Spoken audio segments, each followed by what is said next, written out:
Welcome to Build Up, the European Commission's portal for energy efficiency and renewable energy in buildings. Directly stemming from the Energy Performance of Buildings Directive, Build Up is the meeting place for everyone involved in making the European building and construction sector more energy efficient. Every month we focus on a topic that is key to making Europe's buildings as energy efficient as possible. Exploring that, you can find the latest content such as expert talks, webinars, case studies and more. From architects and engineers to academics and policy makers, we've got you covered. Build Up brings together thousands of registered members to reap the benefit of Europe's collective intelligence on all aspects of energy efficiency and renewable energy in buildings. The Build Up portal benefits from the expertise of our ambassadors. Drawn from industry and academia, the ambassadors bridge the gap between EU and national level and help shape our editorial content. Want to promote your work? Build Up disseminates your research, projects and events through a variety of channels. Become a member to exchange knowledge with your peers. You can disseminate tools and resources, share good practices, and consult open source publications. Join the discussion on social media and become part of the Build Up community, or subscribe to our newsletter to receive the latest news. However you participate, the Build Up portal is here to inspire, inform and connect. Build Up, the European portal for energy efficiency and renewable energy in buildings. Join the community for opportunities and updates.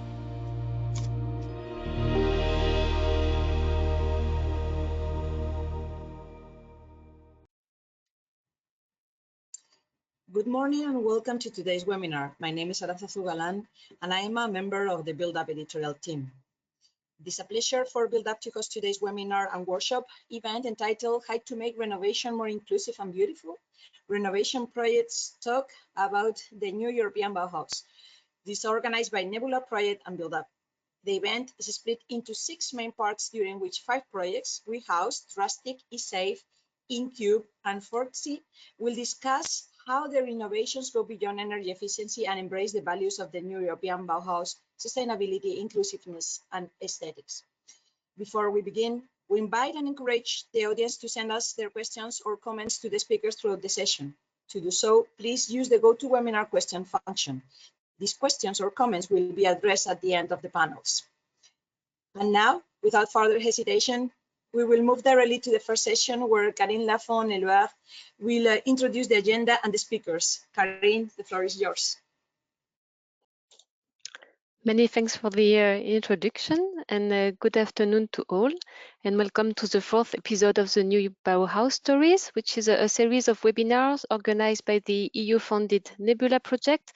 My name is Karine Lafont-Eluard. I work for Dual Innovation and I'm the coordinator of NEBULA.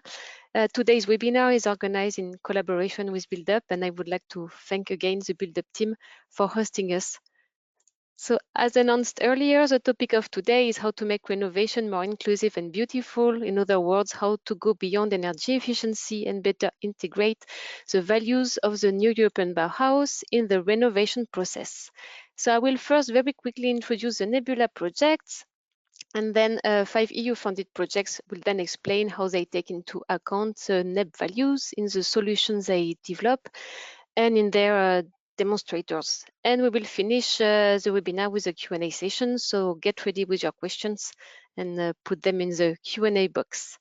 So let's start with first short introduction of NEBULA, which supports the Build for People partnership, which is a co-program partnership in Horizon Europe in Cluster 5, and that makes a bridge with the new European Bauhaus.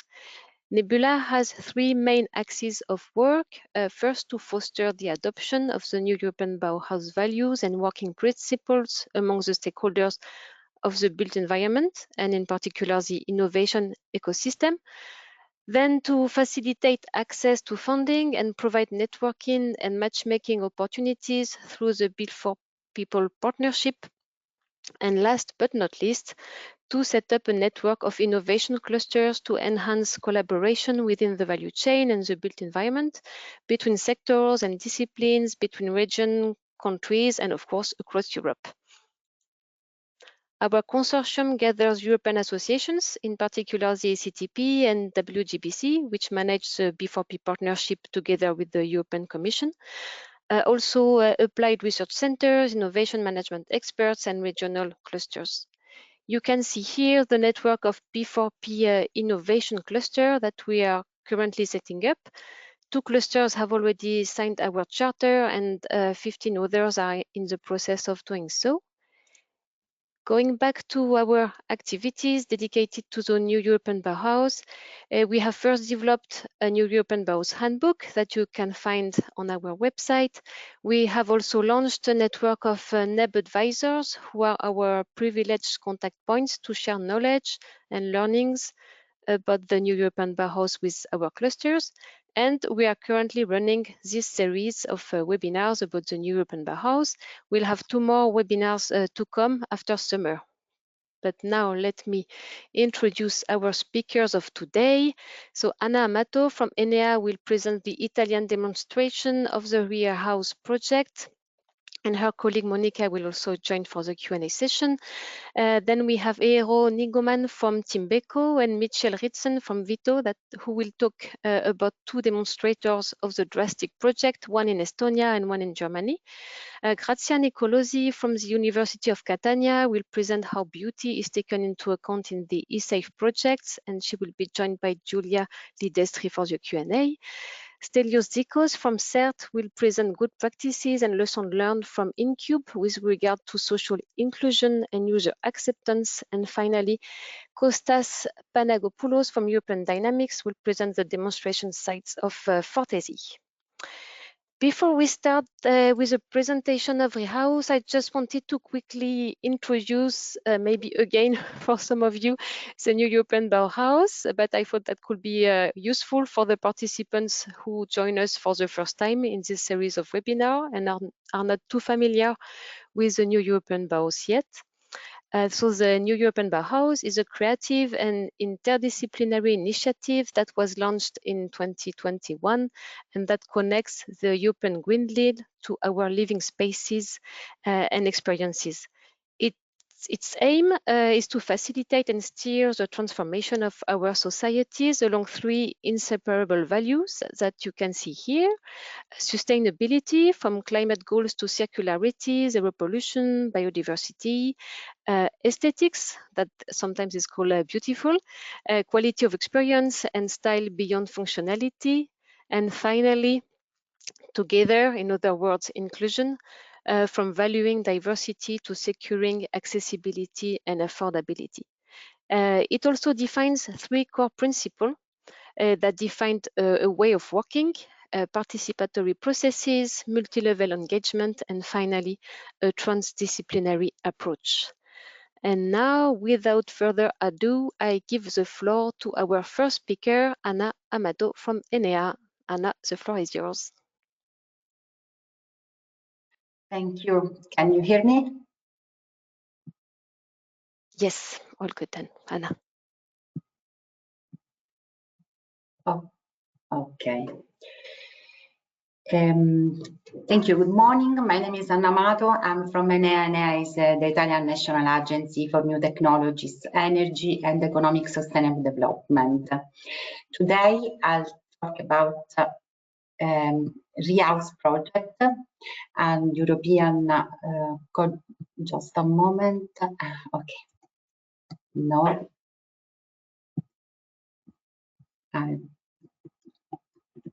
I've tried several times, but now I can.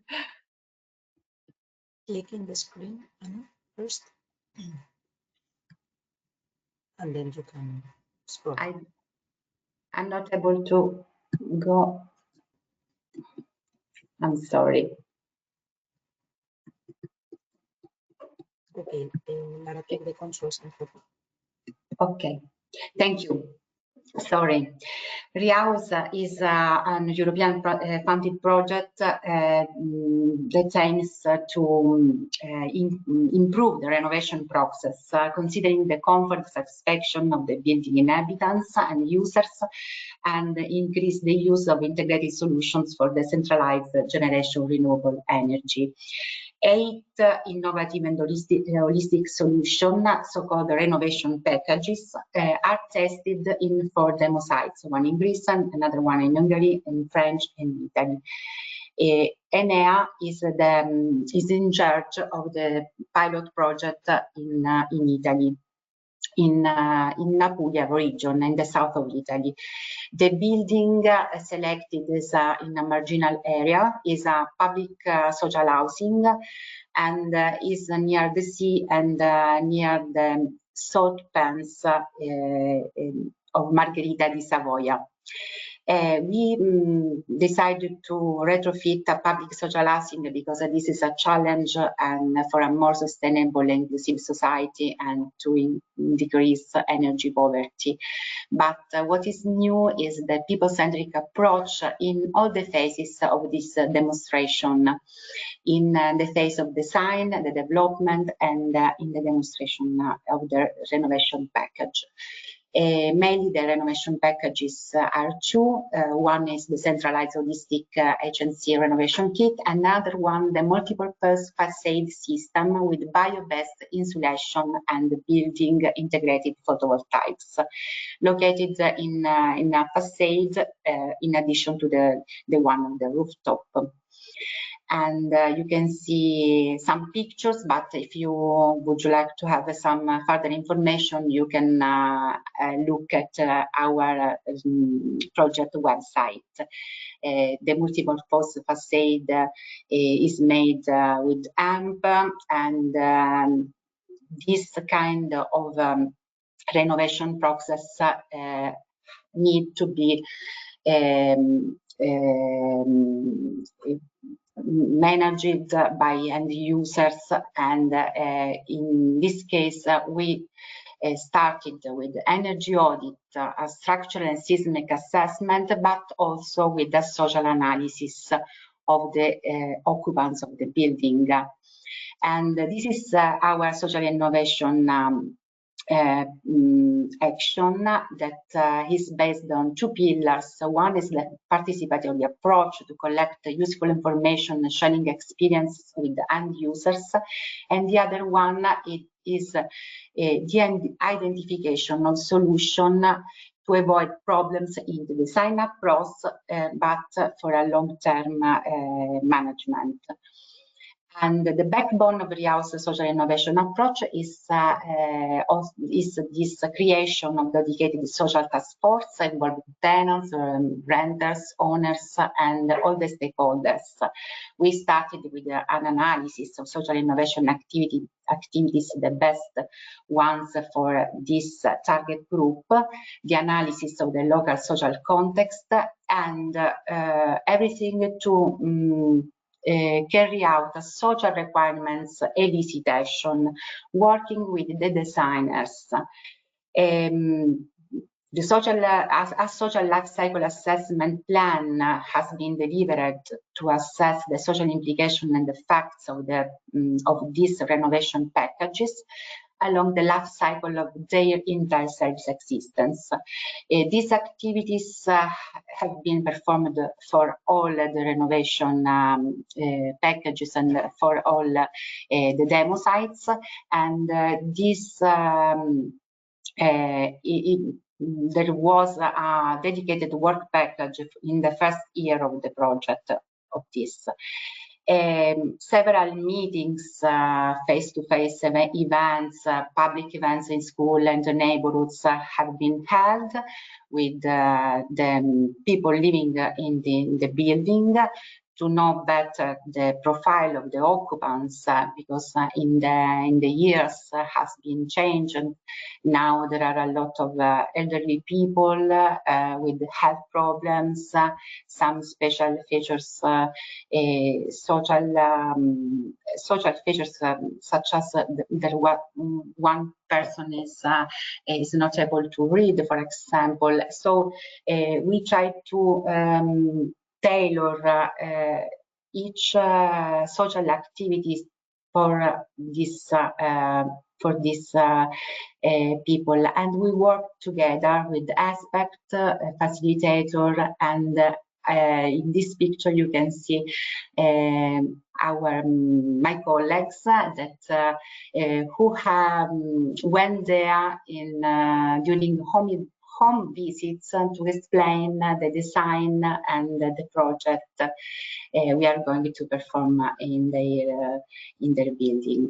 And a survey was carried out on the safety perception, the cultural health and social infrastructure at neighborhood and district level. And what we want to know is the energy behavior and user habits.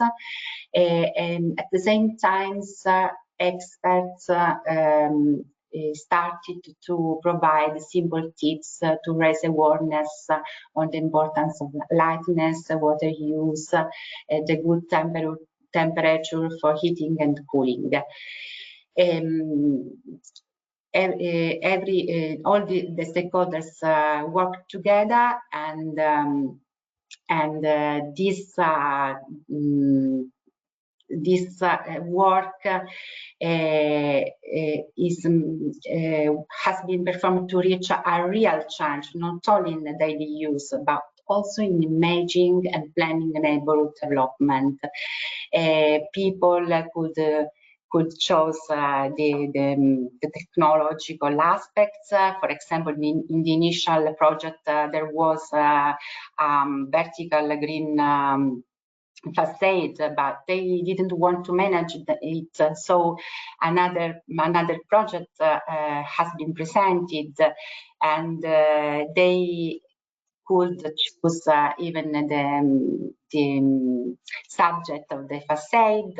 They have decided to use the flamingo because it's a symbol of this town, and they proposed ideas, and they present their needs. This is the approach, the bottom-up approach we wanted to use. We tried to adopt to co-design together and to achieve a level of sustainability of this innovation over time.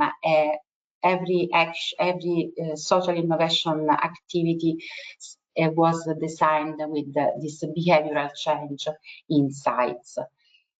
And this participatory action can work to create a community, and social cooperation contributes to spread more productive behaviors in the field of energy consumption, but not only. So thank you very much. I don't want to, I have no more time, and if you want to have some further information, please write to us or check our website. Thank you to Build Up and to NEBULA, and to all my partners of the project. That is a very large partnership, you can see it. And I leave the floor to my colleague. Thank you. Hello, my name is Eero, and I am from Tindako, and I'm going to talk to you about the Drastic Estonian demonstrator, and after me, Michael will take over and talk about the German demonstrator. The Drastic project is bringing together 23 partners from 8 different countries with 5 demonstrators, and I'm from the Estonian one, where we are doing a retrofit of an apartment building with circular PIPV facade elements, and we are the leading partner together with Drastic. The Estonian demonstrator is a 3-story apartment building located in central Estonia. It has 24 apartments. The net area is roughly 2,700 square meters, including the basement. The building itself was constructed in 1991, and each apartment is privately owned, and it has its own heating system and also local domestic hot water solution. So, for example, they each apartment has its own radiator or air-to-air heat pump or a fireplace, electric boiler, etc. And our goal is to realize a deep energy renovation, and also it's design and install prefabricated insulation elements that include recycled materials. We will use BIPV panels on prefabricated elements on wall, and we actually have plan to do it also on roof. And we will go over to a centralized heating system and domestic hot water system with ground source heat pump. And we will test assembly, disassembly, and reassembly solution on this demonstrator. And we will, for more accuracy, we will use a laser scanning model for design. So far, we have done the laser scanning and BIM model, and we have also produced and installed mock-up elements and also mock-up elements with BIPV panels. We have tested the anchoring solution, load bearing for walls and foundation. And ongoing, there is temperature and moisture measuring inside the existing wall and also inside the mock-up elements. And the indoor climate measurement is also ongoing. And the sensors are the sensors were installed inside the mock-up elements in December 2023 when we installed the mock-up elements. Altogether, there was 10 mock-up elements that we produced and installed. And the sensors are in different layers inside the existing wall and also on each side of the vapor control layer and also on both sides of the wind barrier. And we are testing 5 different vapor control layer systems. And this is the Estonian demonstrator mock-up elements during the installation. And this is all from my side, and now I give the floor to Michael. Thank you, Eero. And so here you see my slide, my first slide, which is on the German demonstrator. So my name is Michiel Ritsen, and I'm the project coordinator of the Drastic project and research activity leader at the Flemish Institute of Technological Research, VITO. And let me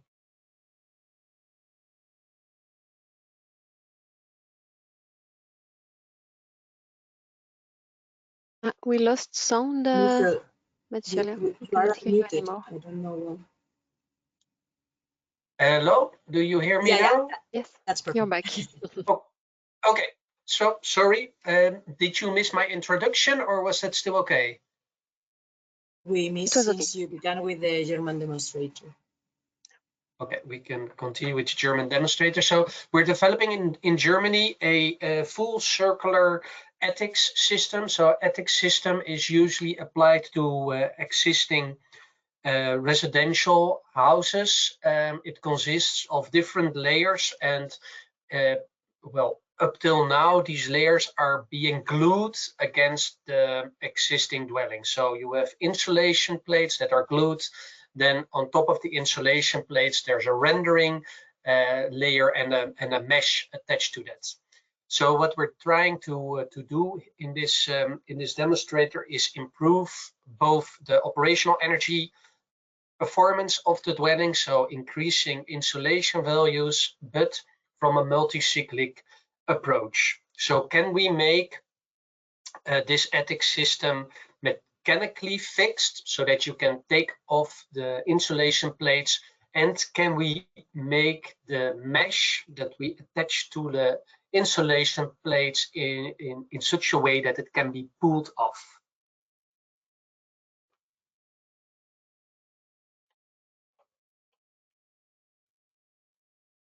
No. Yeah. So that is both a circularity perspective and an operational energy perspective. And a third perspective is, of course, the aesthetics. So what we're trying to do here in this project is as well investigate different aesthetical solutions fitting in the urban tissue, and as well meeting client demands. So here you can see some of these examples, which from what is from a circularity perspective very interesting, and what we're diving into in the project is as well looking into the multi-cyclic perspective. So if we design something from a circularity perspective that can be taken off and replaced or be used somewhere else again, we're actually taking a look into the future, because we're developing these solutions now, but maybe in 60 years, the whole context will be so different that it makes little sense to have it fully circular developed. So that are questions that we're trying to answer in this project, the project that runs until 27. And here are some images of the first demonstrator, the mock-up wall, where you can see left top, they cut off the render layer, they take it off in the second picture, the removal is taken off by hand, then the render shell is completely removed, and then in the last two steps you can see the removal of the insulation boards, and you can see the final wall again without any insulation layers. So very briefly, that's the German demonstrator in the Drastic project, and I now hand over to Grazia Nicolosi from the eSafe project. Thank you, Michael. Good morning to all. My name is Grazia Nicolosi, and I am a member of the eSafe team from the University of Catania. Today I will talk about free building renovations that involve many features of sustainability design, including the architectural, environmental, technical, social, and economical aspects. eSafe project, financed by Horizon 2020 funds, is based on a co-design process aimed at the architectural, energy and seismic renovation of three pilot buildings: a residential building located in Catania, a high school in Timișoara, and a residential building in Bucharest, all of them within areas of considerable social vulnerability. The eSafe technology consists of cladding the external envelope of the building with a new skin that combines structural cross-laminated panels, and here represented by the color purple, with non-structural wooden framed panels, and here represented by the color green. When the application of the ECLT is not feasible, the project eSafe has provided the application of the eAxos technology. It consists of a 3D self-supported steel truss in charge of improving the seismic performance of the building. But eSafe also promotes cooperation and participation among all the stakeholders involved, designers, inhabitants, construction companies, associations, and promotes the research of beauty. Cooperation and participation refer to two related aspects. The first one is the idea that the design of a construction is aimed at human dwelling and consequently the relationship between people. The second one is that the idea that participatory action induces the dialogue between stakeholders on topics of common interest, stimulate debate, and develop mutual learning. eSafe promotes also the research of beauty. According to the Italian art critic painter Theodor Fless, more or less conscious architecture reveals its aesthetic value in contexts that concern feeling, and it is reasonable, but also less reasonable in contexts that concern education and society. Where does beauty act? Into the space. The space and therefore architecture constitute the possibility of bringing together the field where social life forms and mutual action happen. Who acts with beauty? For Michel Foucault, the social actor is at the center of a complex system of relationship, of links, of a network that combines the stitch of a complicated fabric. How? Interpreting the process of transformation in a receptive and active way, where participation and cooperation meet with beauty. Why? For all these reasons, the SAFE project demonstrates that beauty is not an outcome but a process. Beauty conveys what architecture wants to communicate. Beauty educates, beauty generates resonance, beauty orients and evokes. Beauty belongs to all. Beauty informs and builds knowledge. Beauty is at zero cost. Beauty is a principle of necessity. To achieve beauty, SAFE involves co-design activities that have two related purposes. The main one was, of course, the generation of beautiful and effective design. The second one is the design that is beautiful, effective, and responsive to the preference of residents or students, which means for both residents and designers learning a new way of doing things that can lead to the new results.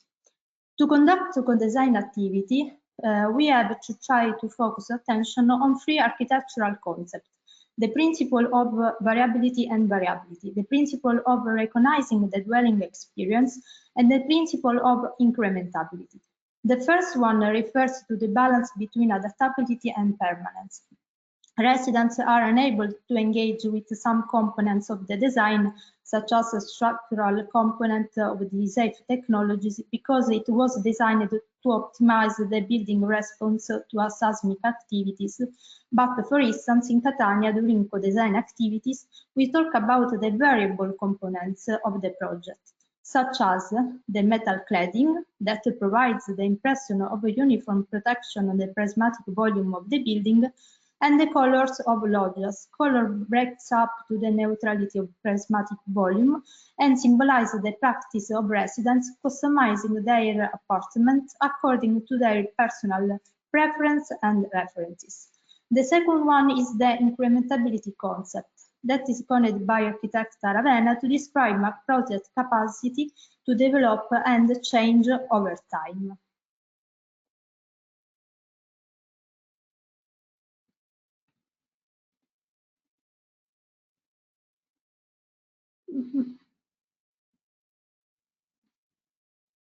But doesn't work.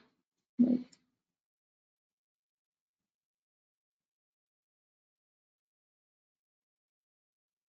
Okay.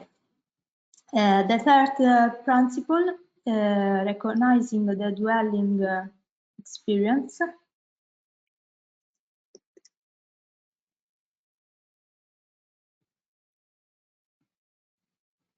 Go on, Alex. Okay.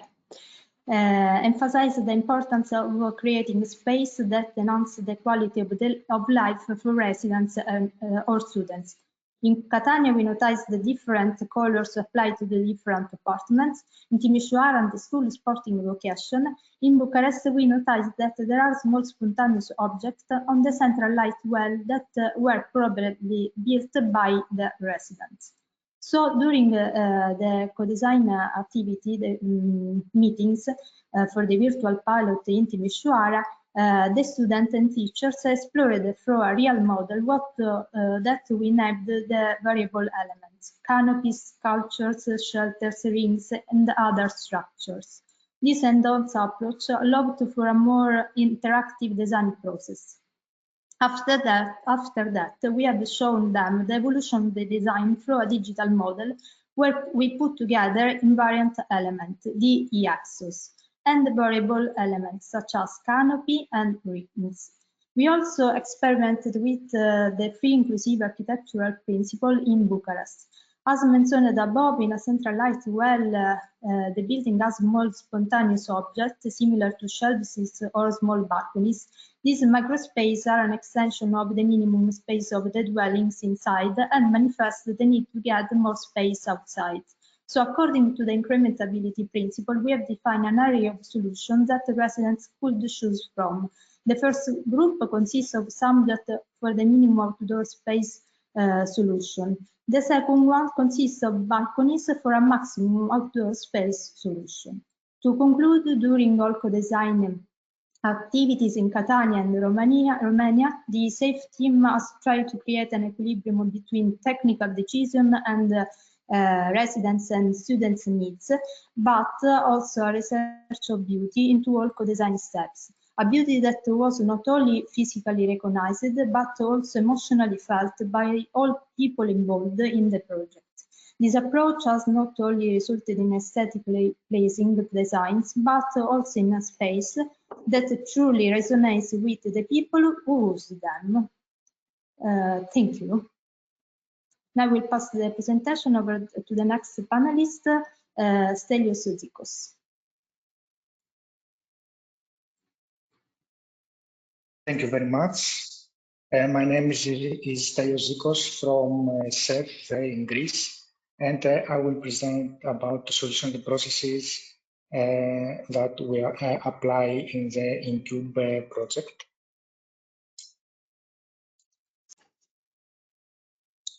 InCUBE project started in July 2022, and it provides cutting-edge, standardized and integrated processes based on 4 key pillars of innovations. These pillars are the industrialization, new products and materials, digitalization, and new entrants. Here on the left, you can see the solutions and processes that we develop within each key pillar.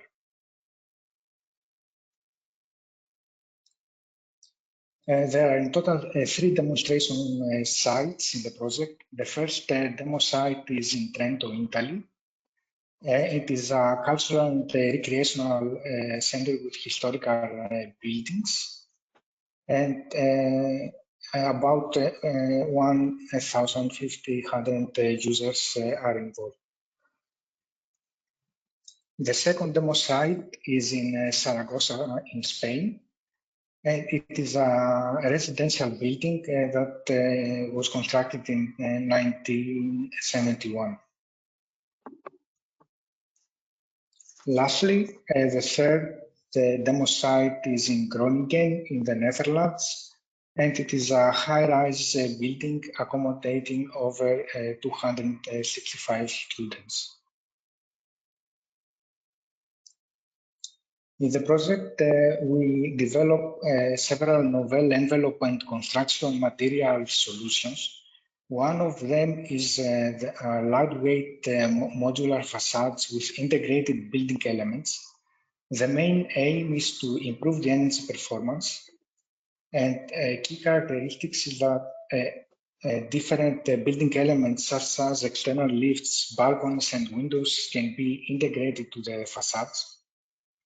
And the solution allows the use of any material to adapt the facade's finish to the will of the designers and urban planning requirements. So it makes it applicable to heritage buildings, and also covers the aesthetics aspect. We have also developed the digital twin of this product and created the building information model.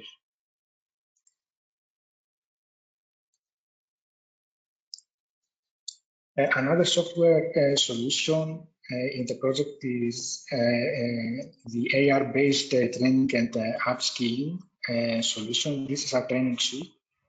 It allows to create training sessions as tutorials using text, images, videos, audio, drawings, and 3D models. And in addition, can present static and real-time information to inform workers about the status of the modern renovation site. The application can be used in via mobile devices such as smartphones and tablets, and supports also real-time remote assistance. So an expert and a worker can communicate online. Also, we're developing a user-friendly and gender-neutral user interface supported by help tips to support workers who are not so familiar with the augmented reality technology.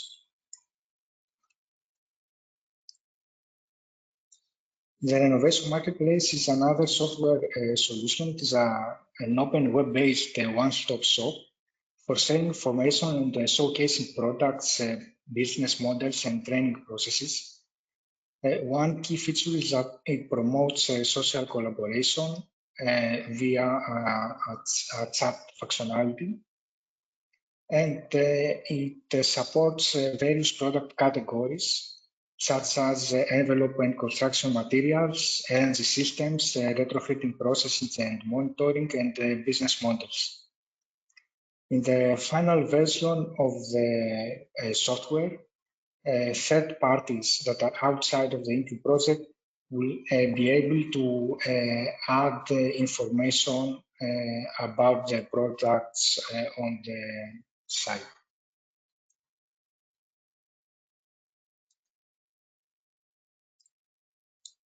Social inclusion is another aspect that is taken into account in InCUBE.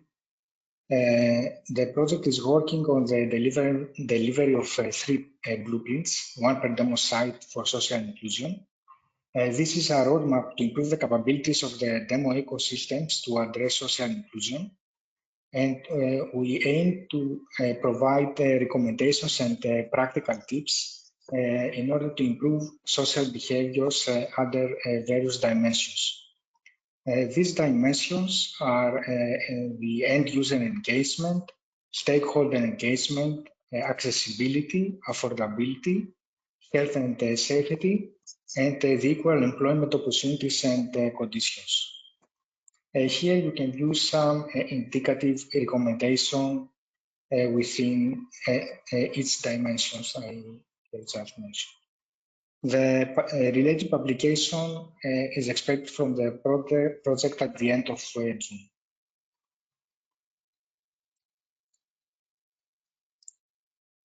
Lastly, some good practices and lessons learned. Several meetings with owners were organized in Zaragoza in order to discuss and present about the advantages of the available solutions and funding details, note and take into account their needs, and answer to the questions about the develop novel solutions to be installed. The main outcome is that the participation of the technology providers in such meetings is crucial for the acceptance of solutions by the building owners. Moreover, we are integrating the digital solutions to the software of the project into the InCUBE suite. It is a collection of the software tools to be centrally accessed via the web. There, the role and functionalities of each tool are going to be presented to the users.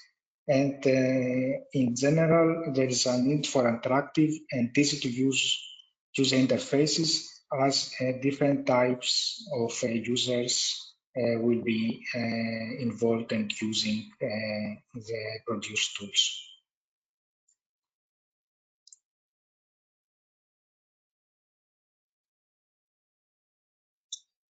Thank you very much. For more information, you can visit the website of the project. And now I give the floor to the next speaker, Mr. Kostas Panagopoulos. Thank you. I'm Kostas Panagopoulos, and this presentation refers to ways to make renovation more inclusive and beautiful from Fortesie perspective.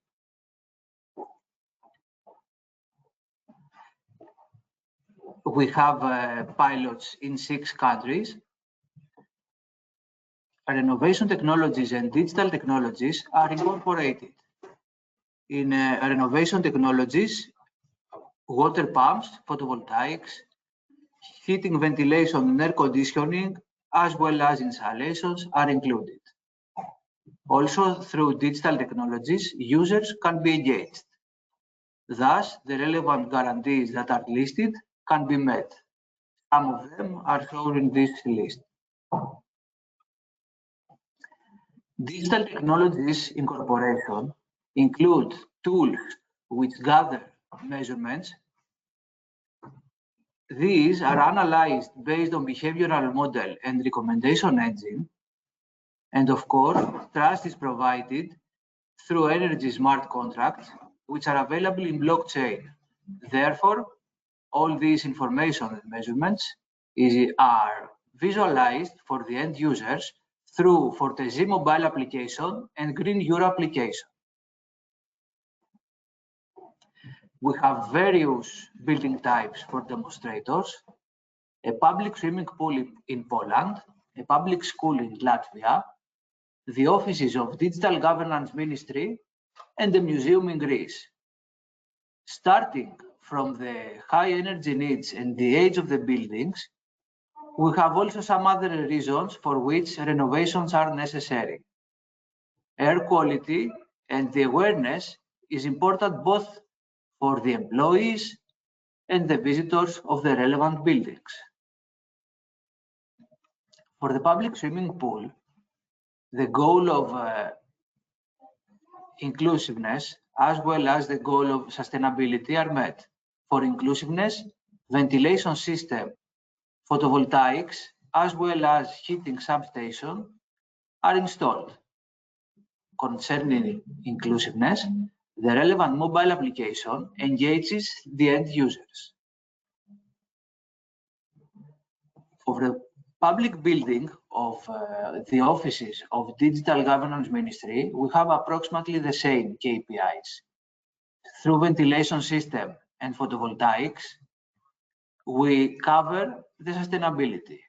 Of course, through the platform for efficiently monitoring indoor conditions, we ensure comfort for the relevant users. And of course, we incorporate mobile application for the employees. We need to mention that although those employees are not those who pay the bills, they need to be aware and informed about the benefits of these renovation actions. Concerning the museum, we need to mention that a green roof has been implemented, which, apart from comfort, provides microclimate improved for the neighborhood. Therefore, an enjoyable place is provided for visitors. Sustainability is met through photovoltaics installations and HVAC upgrade. Concerning inclusiveness, we have relevant dissemination campaigns as well as informative boards for both employees and workers and visitors. For the public school, parents and of course the teachers are interested in indoor conditions. Inclusiveness as well as sustainability are met. For inclusiveness, there is a platform for heating and ventilation system where the indoor conditions are controlled. For the inclusiveness, we need to mention that it is under discussion since the main concern from parent side is for the comfort of the pupils. Of course, we have also demonstrators of households in Spain, France, and Portugal. Starting from the high energy needs and the age of the buildings, there are also some other reasons that make renovations necessary. We need to provide and ensure comfortable indoor conditions and, of course, trust for energy performance contracts. So, for prosumers' homes in Portugal, we have sustainability through thermal insulation and ventilation system, and the goal of beauty and aesthetics is met through windows and doors retrofit. The inclusiveness is feasible through the relevant mobile application for the households. Also, the relevant KPIs are met for poverty homes, where the main concern is to ensure the transition from poverty to comfortable living. A variety of individual houses are also demo in France for Fortesie project. Sustainability is met through installations, heat pump, and ventilation. Also, through energy performance contract, we try to involve and engage all the relevant end users through the shared information between all partners so that trust is ensured. Of course, all the stakeholders were cooperated and are involved through the relevant workshops. 3 are the types of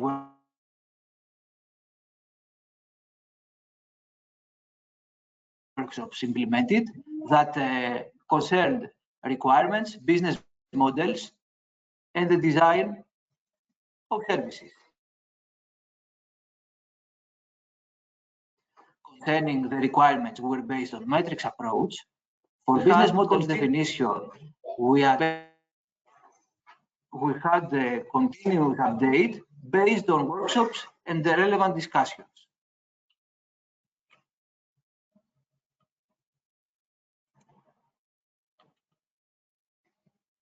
That was the perspective of Fortesie project and its contribution in sustainability, inclusiveness, and aesthetics.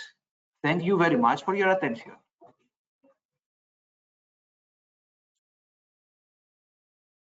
Thank you very much, Kostas, and thanks to all our speakers for sticking to the timing. That was a challenge, so thank you very much. Now we have a few minutes for a Q&A session. I can see that we have one question in the chat for now, so don't hesitate to put more. So what is the general experience working with citizens? Are their ideas aligned to those of building professionals? So if any of our projects would like to take up this question, who would like to go first?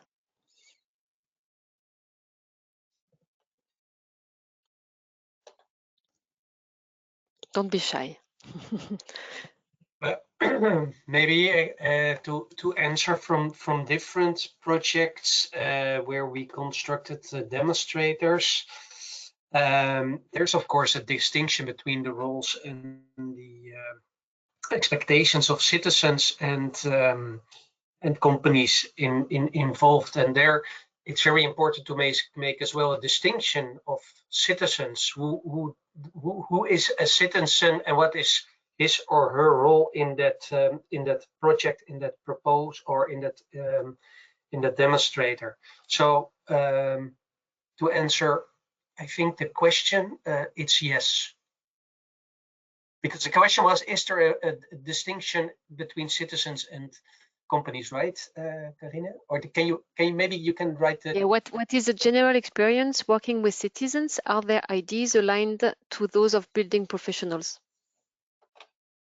Yeah, then the answer is no.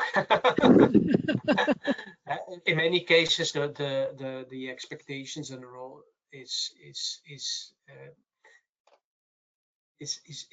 different.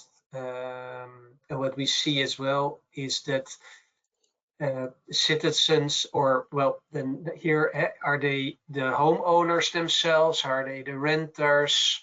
That's already a very big distinction you have to make in the citizens group, and then you have, of course, the enthusiastic front runners, the early adapters, the innovators, and you have the lagging majority. So it's very important to map it very clearly, and there you can have, and there's quite some research done in that field on archetypes of citizens and end users.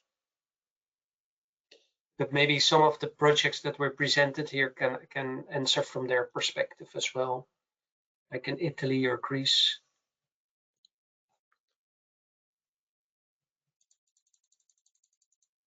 Anna or Grazia, is there anything you would like to comment on? Otherwise, I have plenty of other questions to to ask you. Maybe we can move to the next question. Or Anna, yeah, if you want to go ahead. Okay, I agree with I agree, because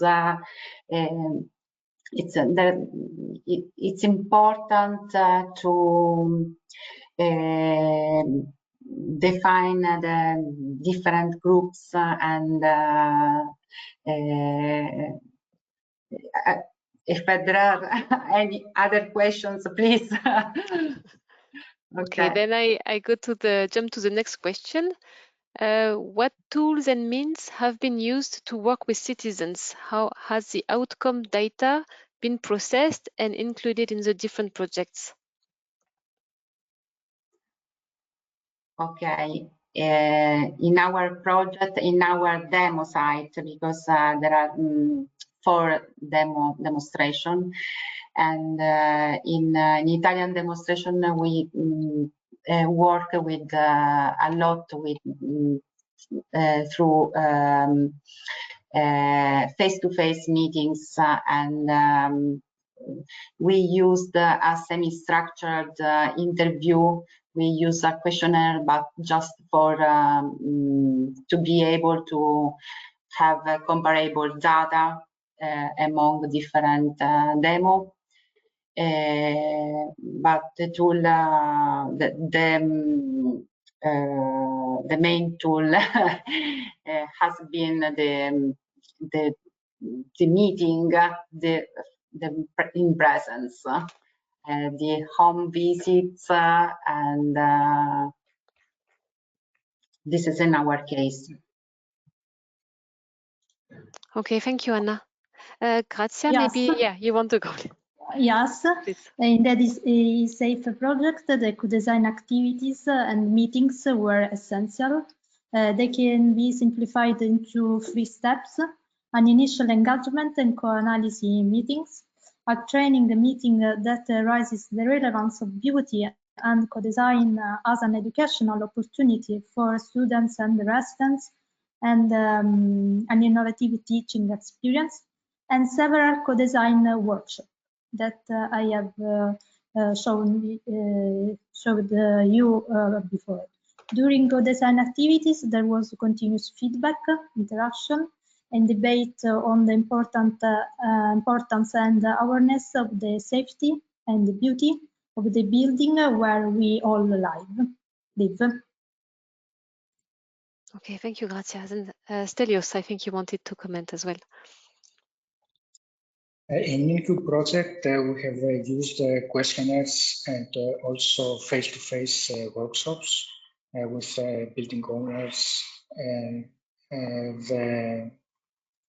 and through these workshops, we realized that through the engagement, the building owners and tenants can be better informed about the advantages of the solutions that are being developed within the project.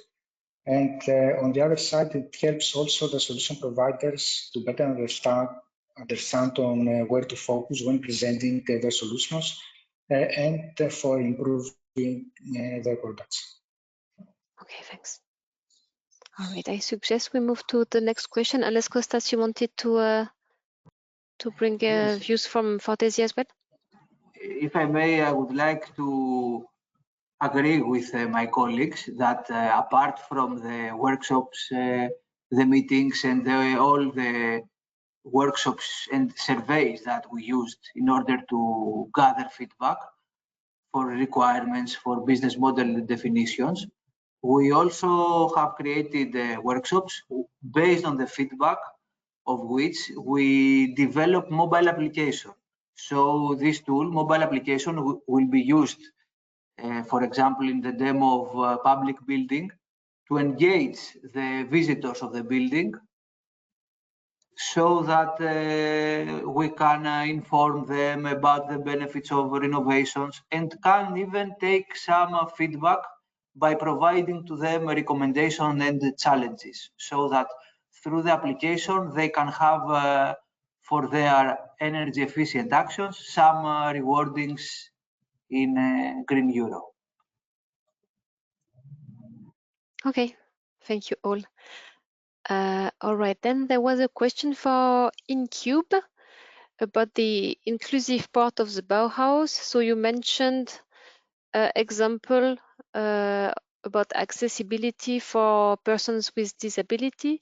Could you give some concrete examples on how accessibility was taken into account when renovating buildings? Do you have some good practices examples that you could share? Yes, regarding accessibility, one of the solutions has to do with building with just because the building at the one demo site does not have lifts inside the building, so a structure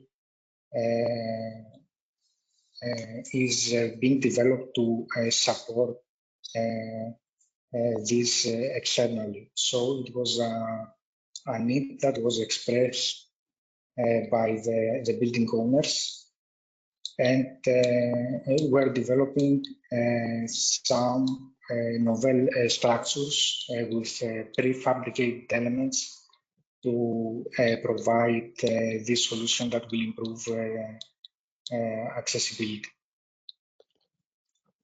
All right, thank you.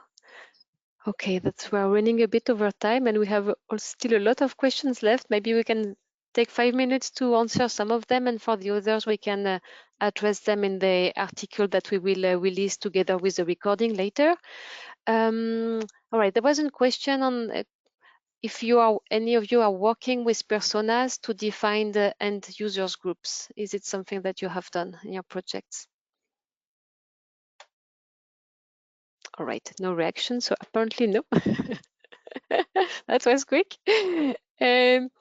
Okay, then how do you ensure that design and environmental limits are included to the end user's question and their perspective, so they understand that some wishes are impossible to implement due to safety reasons? So do you have, for instance, an IT tool that supports these discussions, or how do you do that to combine what they want and what is reasonable from a safety perspective?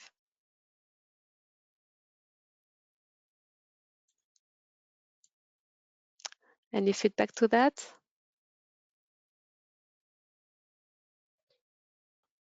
All right, nothing specific. If I understand the question, yes, it's not easy to combine everything, the expectation, the needs, and our projects and the design proposals.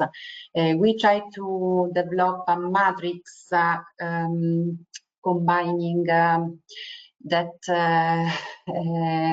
can be used during all the different phases of the design and the implementation, to try to match every specifications, and then we discuss with explain, and we try to mediate with the people and with the end users, but including all the perspectives, the owners, the managers of the building, every stakeholder of this complex okay. project. Thank you. Okay, so for instance, can fire safety prevent you to do some of the things the habitants, well, the occupants would like to see? Is that a limit sometimes?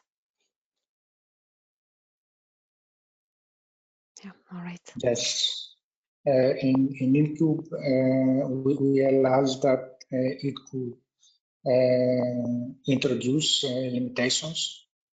Safety is of topmost importance, especially for novel solutions and products. We need to make sure that all fire safety standards are met. So I know that some of the partners are performing fire tests for their solutions, and if some issue occurs, then some materials it is expected to be replaced or make alternations in order to ensure that all safety requirements are met. Okay, great. Thanks, Telios. I suggest we take a final question, and then I will move to my final slide. So do you plan to stay in contact with the occupants after the implementation is done? For instance, do you get also a follow-up feedback, or do you continue with other projects in these buildings? So yeah, in other words, do you install a stable contact with them or one of your partner, or does it end with the project?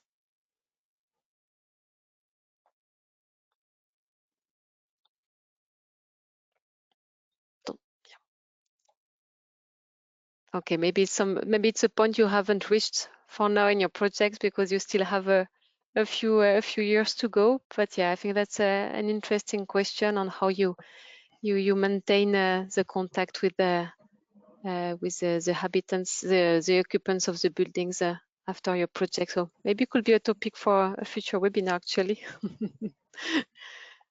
Yes, all right. and in our case, it's easier because the owner and the manager of the building is partner of the project. So. All right. Yeah, so indeed, you keep a direct connection to them. Yes. Of course. Yeah, I get this emphasis. Yeah, that it's interesting to have the building owner within your consortium, or at least the building manager. Okay. All right. Thanks a lot, Anna. And I think we will end here because it's already 6 minutes past 1. I just wanted to quickly advertise our upcoming events, that we have an online matchmaking event and info day about upcoming before peak calls this Friday. You can still register. Hopefully you should be able to find the link on our website or on our LinkedIn. And then I also wanted to advertise the Bid for People Stakeholder Forum, which will be just the day before Sustainable Places on the 23rd of September in Luxembourg. We will have a Before Innovation Cluster session there, but also there are interesting sessions within this forum. And as mentioned before, stay tuned for our future webinars coming back after summer. And that's all for me. I wanted to thank again all our speakers and the build-up team. Thank you very much, Karin. Thank you very much to all the speakers. Difficult questions because it talks a lot about future, perhaps, and you are very young projects, all of you. So we are expecting to see a lot more from you, and I'm sure the audience too. That was quite numerous today, in fact. Thank you, the audience, for attending today's webinar. A reminder that you will be able to find the recording of today's session on the Build Up portal and our YouTube channel in the coming days. Together with the presentation slides, Build Up has several webinar sessions already in the pipeline for June. So keep an eye on the Build Up calendar of events and our social media. In fact, there is your event in Build Up already, the one of the 7th of June. So check it there and all the updates in our social media for this. Be also sure to register on the Build Up website to be able to share and disseminate your own content, and follow us on social media for updates. We wish you all a very pleasant end of your week. Thank you and goodbye. Thank you very much. Thank you. Bye-bye. Bye-bye. Thank you. Bye.